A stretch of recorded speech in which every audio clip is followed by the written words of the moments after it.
Hello, ladies and gentlemen. This is Top Stories of the Week. My name is Austin Okinda.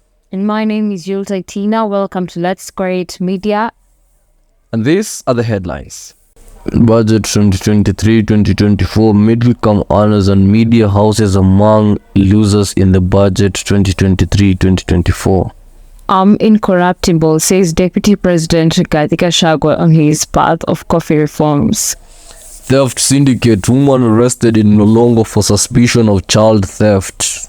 Opposition breakdown, Kanini Kega gives notice to withdraw from Azimio.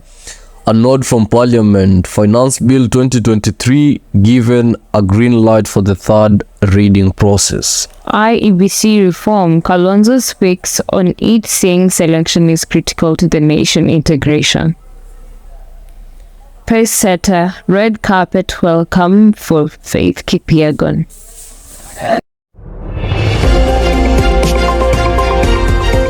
On to our first story, rather a sad one. A woman was arrested this week after being suspected to be involved in child theft.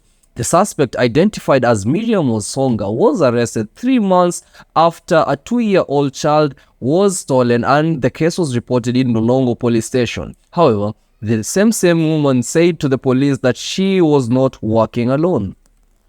It's a sad story there. On to the next story. Speaking on Friday last week, Deputy President Rigathi Gachagua promised to save farmers from exploitation, promising to deal with cartels and other interests by accelerating reforms in the sector.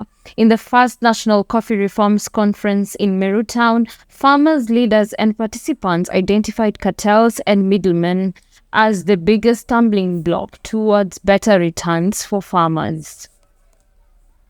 As the reading of the 2023-2024 budget was presented in Parliament, it was a blow to some sectors as their tax was increased. The sectors include media houses, middle-income earners, among other sectors.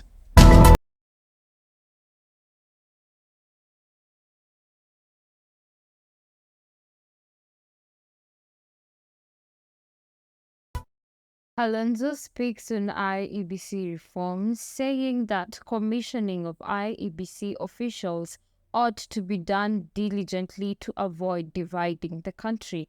He as well said that the Azimio and Kenya Kwanza dialogue teams have to establish neutral ground since IEBC selection is critical to the integration of the nation.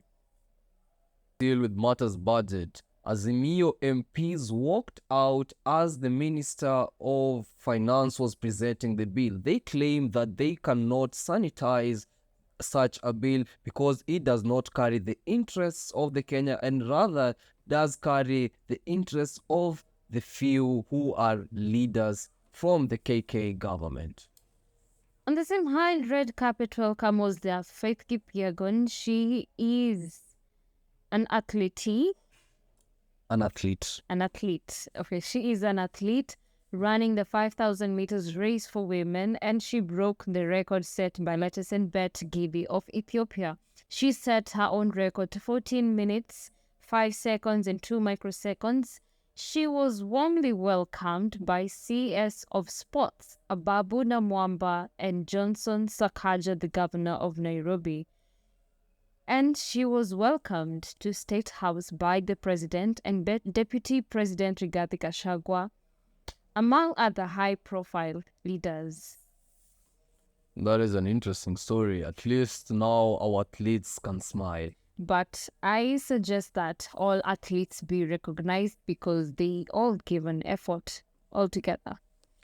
And on to another story. The National Assembly has now given a green light to the Finance Bill 2023 to proceed to the third reading. This is after 178 members of the Parliament voted yes to give it a green light, and 81 voted no to show that they are not interested in the Finance Bill.